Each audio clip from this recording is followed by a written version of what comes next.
سورہ بقرہ آیت نمبر 83۔ آپ حضرات کے پاس پیج نمبر ہے 23۔ اعوذ باللہ من الشیطان الرجیم، بسم اللہ الرحمن الرحیم۔ وَإِذْ أَخَذْنَا مِيثَاقَ بَنِي إِسْرَائِيلَ لَا تَعْبُدُونَ إِلَّا اللَّهَ وَبِالْوَالِدَيْنِ إِحْسَانًا وَذِي الْقُرْبَى وَالْيَتَامَى وَالْمَسَاكِينِ وَقُولُوا لِلنَّاسِ حُسْنًا وَأَقِيمُوا الصَّلَاةَ وَآتُوا الزَّكَاةَ ثُمَّ تَوَلَّيْتُمْ إِلَّا قَلِيلًا مِّنكُمْ وَأَنتُم مُّعْرِضُونَ۔ صدق اللہ العظیم۔ اللہم صل علی محمد النبی الأمی وعلی آلہ وسلم تسلیما کثیرا کثیرا۔ محترم سامعین کرام، اس آیت مبارکہ کا ترجمہ اللہ تبارک و تعالی ارشاد فرماتے ہیں، وَإِذْ أَخَذْنَا مِيثَاقَ بَنِي إِسْرَائِيلَ، اور وہ وقت یاد کرو جب ہم نے بنی اسرائیل سے ایک پختہ عہد لیا، لا تعبدون الا اللہ، کہ تم اللہ تبارک و تعالی کے علاوہ کسی کی عبادت نہیں کرو گے، وَبِالْوَالِدَيْنِ إِحْسَانًا وَذِي الْقُرْبَى وَالْيَتَامَى وَالْمَسَاكِينِ، والدین کے ساتھ، ذوی القربہ قریبی رشتہ داروں کے ساتھ، یتیموں کے ساتھ اور مساکین کے ساتھ حسن سلوک کرو گے، اچھا سلوک کرو گے۔ وَقُولُوا لِلنَّاسِ حُسْنًا، اور لوگوں سے اچھے طریقے سے گفتگو کرو گے۔ وَأَقِيمُوا الصَّلَاةَ وَآتُوا الزَّكَاةَ، اور تم نماز قائم کرو اور زکوٰۃ ادا کرتے رہو۔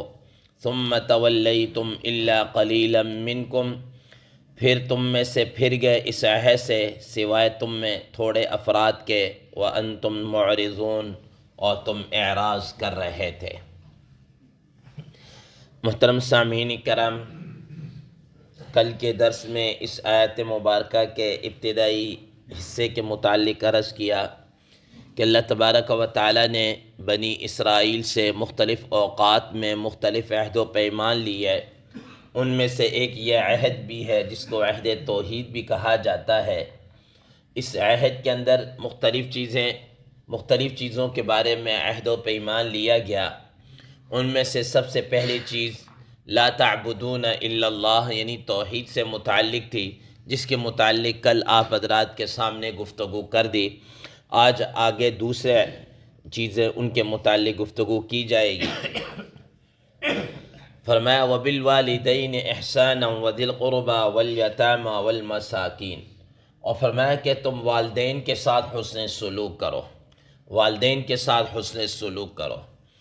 محترم سامعین کرام، قرآن مجید میں اللہ تبارک و تعالی نے یہاں پر بھی اور دیگر مقامات پر بھی اپنی عبادت کے بعد اگر کسی کا تذکرہ کیا ہے تو وہ والدین ہیں، جیسا کہ 15واں پارہ سورہ اسراء کے اندر اللہ تبارک و تعالی نے بیان فرمایا، وَقَضَى رَبُّكَ أَلَّا تَعْبُدُوا إِلَّا إِيَّاهُ وَبِالْوَالِدَيْنِ إِحْسَانًا، کہ اللہ تعالیٰ کا یہ تیرے رب کا یہ فیصلہ ہے کہ اللہ تعالیٰ کے ساتھ کسی کو ٹھہرانا نہیں ہے، کسی کی عبادت نہیں کرنی، اور والدین کے ساتھ حسن سلوک کرنا ہے۔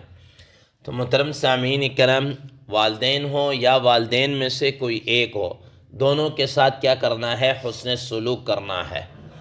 محترم سامعین کرام، اللہ تبارک و تعالی نے اپنے فوراً بعد والدین کے ساتھ حسن سلوک کا کیوں حکم دیا؟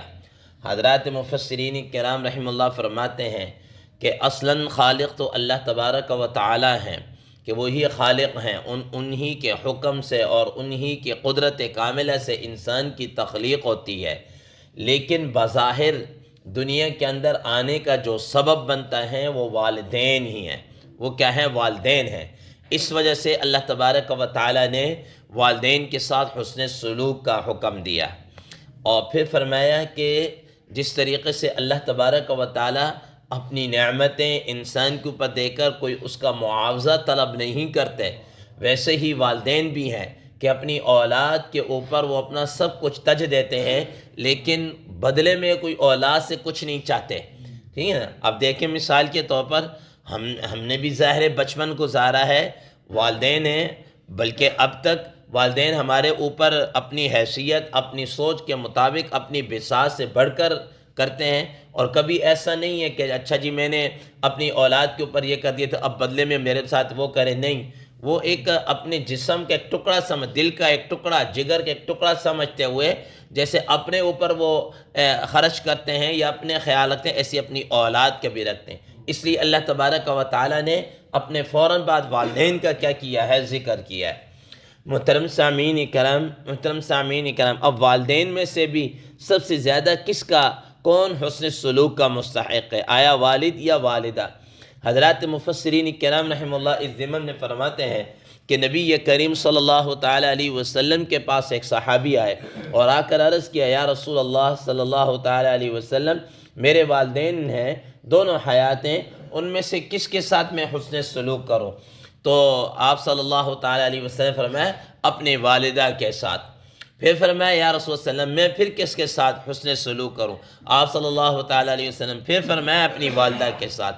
دوبارہ ذکر کیا، یعنی 3 دفعہ ذکر کیا، چوتھی مرتبہ جب کہا تو چوتھی مرتبہ کہا کہ پھر اپنے والد کے ساتھ، اپنے والد کے ساتھ۔ اسی وجہ حضرات محدثین مفسرین کرام رحمہ اللہ فرماتے ہیں کہ والدین میں والد سے والدہ کا حق کیا ہے؟ بڑھ کر ہے۔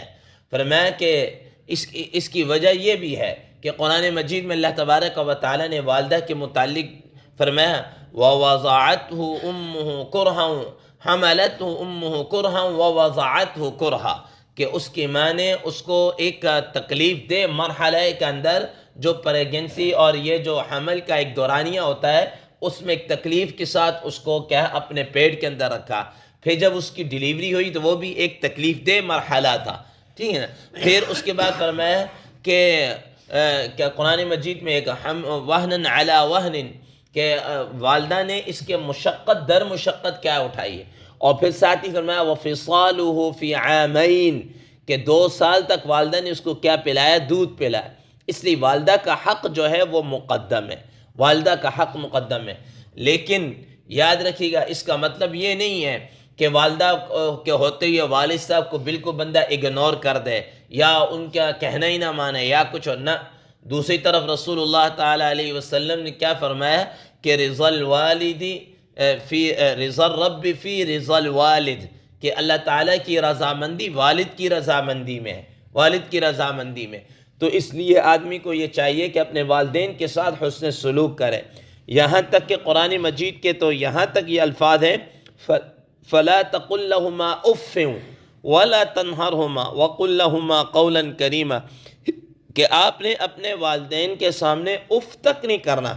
اف، حضرات مفسرین کرام رحمہ اللہ فرماتے ہیں کہ جب بندہ کوئی ناگوار بات پیش آتی ہے تو یہ ناک منہ چڑھاتا ہے اور اس طرح کر دیتا ہے، تو فرمایا کہ اس طرح بھی والدین کے سامنے نہیں کرنا۔ اسی طریقے سے والدین کے ساتھ ساتھ والدین کے اگر کوئی اعزہ دوست احباب یا ان کے ساتھ بھی حسن سلوک کرنا ایسا ہی ہے جیسا کہ والدین کے ساتھ کرنا۔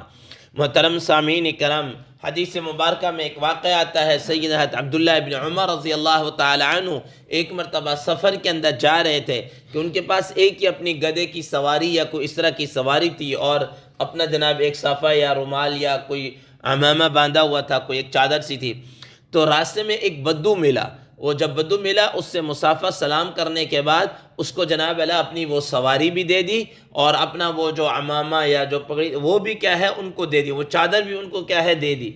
اب وہ ساتھ جو غلام تھا یا خادم تھا اس نے کہا کہ حضرت یہ بدو ہے، آپ نے تو سب کچھ ہی دے دیا، یہ تو دیہاتی ٹائپ آدمی ہے، یہ تو تھوڑا سی کے اوپر بھی کیا خوش ہو جاتے، آپ نے جناب اپنی قیمتی سواری بھی دے دی اور آپ کے پاس تھی بھی ہے کہ فرمایا کہ یہ میرے والد کا دوست ہے، اور نبی صلی اللہ علیہ وسلم نے فرمایا کہ اپنے والدین کے دوست کے ساتھ بھی حسن سلوک کرو، اپنے والدین کے دوست کے ساتھ بھی حسن سلوک کرو۔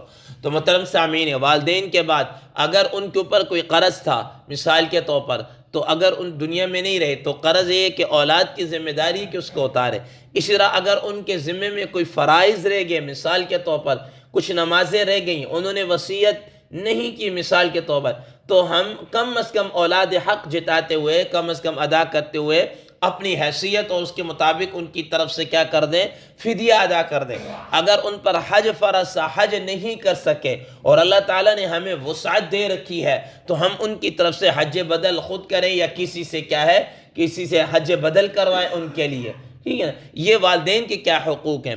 اور اگر کچھ بھی نہیں کر سکتے تو کم از کم اپنے والدین کو تکلیف ہی نہ پہنچائیں، ٹھیک ہے نا۔ ان کے لیے دعائے مغفرت کریں، استغفار کریں، ٹھیک ہے۔ یہ نماز میں ربنا اغفر لی ولوالدی وللمؤمنین یوم یقوم الحساب، ان کے لیے دعائے مغفرت کیا ہے کریں۔ تو والدین کے ساتھ حسن سلوک کا کیا حکم دیا۔ یہ نہیں کہ والدین کو جناب اللہ وہ اولڈ ہوم میں یا گھر کے اندر ہیں تو ان سے پوچھنا ہی نہیں، ہفتہ ہفتہ 10 دن تک پوچھنا ہی نہیں ہے، نہ، یہ غلط بات ہے۔ دوسرے نے اس کے بعد فرمایا، اس عہد کے اندر مزید آگے فرمایا وذی القربہ، اور قریبی رشتہ داروں کے ساتھ کیا کرنا، حسن سلوک کرنا۔ رشتہ دار دو طرح کے محترم سامعین اکرام، ایک رشتہ دار وہ ہیں جو محرم کہلاتے ہیں۔ محرم سے مراد وہ ریلیٹیو ہیں، وہ رشتہ دار ہیں جن سے ہمیشہ ہمیشہ کے لیے، ابد الآباد کے لیے کیا ہے، نکاح کرنا حرام ہے، ہمیشہ ہمیشہ کے لیے نکاح کرنا حرام ہے، ٹھیک ہے۔ جیسے مثال کے طور پر بیٹی ہے، جیسے مثال کے طور پر بھتیجی ہے، بھانجی ہے، ٹھیک ہے۔ یہ رشتے ایسے ہیں کہ ان کے ساتھ ابد الآباد کے لیے رشتہ کرنا، نکاح کرنا حرام ہے۔ بعض رشتے ایسے ہوتے ہیں جو وقتی طور پر حرام ہوتے ہیں، وقتی طور پر حرام ہوتے ہیں، بعد میں نہیں ہوتے۔ مثال کے طور پر آپ کے فرض کیا ماموں ہیں، انہوں نے کہیں آؤٹ آف فیملی کہیں سے نکاح کیا ہے، اب وہ جو منکوحہ ہے ان کی، وہ آپ کی ممانی لگتی ہے، آپ کی ممانی ہے، ٹھیک ہے نا۔ اب یہ ممانی جب تک ماموں کے نکاح میں تو آپ پر حرام ہے، وہ تو کسی شخص پر بھی کیا حرام ہے۔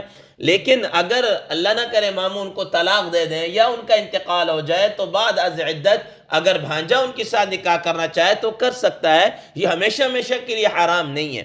تو فرمایا کہ محرم رشتہ داروں کا پہلے حق ہے کہ ان پر کیا کیا جائے، حسن سلوک۔ پھر اس کے بعد جو دوسرے رشتہ دار ہیں جو غیر محرم ہیں، چچا زادے، تایا زادے، پھپھو زادے، خالہ زادے، ماموں زادے، ٹھیک ہے نا، یہ جو اور قریبی ریلیٹیو جو ہیں، بلڈ ریلیٹیو جو ہے اس طرح کے، ان کے اوپر انسان جناب اللہ کیا کرے، خرچ کرے۔ اور یاد رکھیے گا رسول اللہ تعالیٰ علیہ وسلم کے ارشاد کے مطابق جو آدمی یہ چاہتا ہے کہ اس کے عمر اور اس کے رزق کے اندر فراوانی کر دی جائے، اضافہ کر دیا جائے، تو فرمایا کہ آپ اپنے رشتہ داروں کے ساتھ کیا کریں، حسن سلوک کریں، والدین کے ساتھ، رشتہ داروں کے ساتھ حسن سلوک کریں۔ اور ایک صحابی کو آپ صلی اللہ تعالیٰ علیہ وسلم نے ارشاد فرمایا کہ تم رشتہ داروں کے ساتھ حسن سلوک کرو تو تمہیں ڈبل اجر ملے گا، ایک تو تمہیں جناب ان پر خرچ کرنے کا اور دوسرا صلہ رحمی کا، ٹھیک ہے نا، دوسرا صلہ رحمی کا، ٹھیک ہے، صلہ رحمی کا بھی تمہیں ملے گا اور رشتہ داری ہونے کی بنا پر اس کا ڈبل اجر تمہیں کیا ہے، ملے گا۔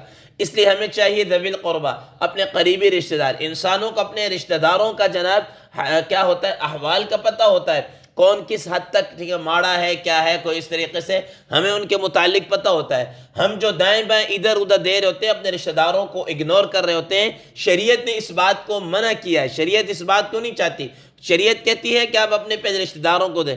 یہی وجہ ہے قرآن مجید میں جہاں پر بھی کسی کو دینے کی باری آتی ہے نا، تو کیا ہے، قرآن مجید سب سے پہلے، شریعت سب سے پہلے اپنے ذوی القربہ کا حکم لے کر آتی، ذوی القربہ قریبی رشتہ داروں کو۔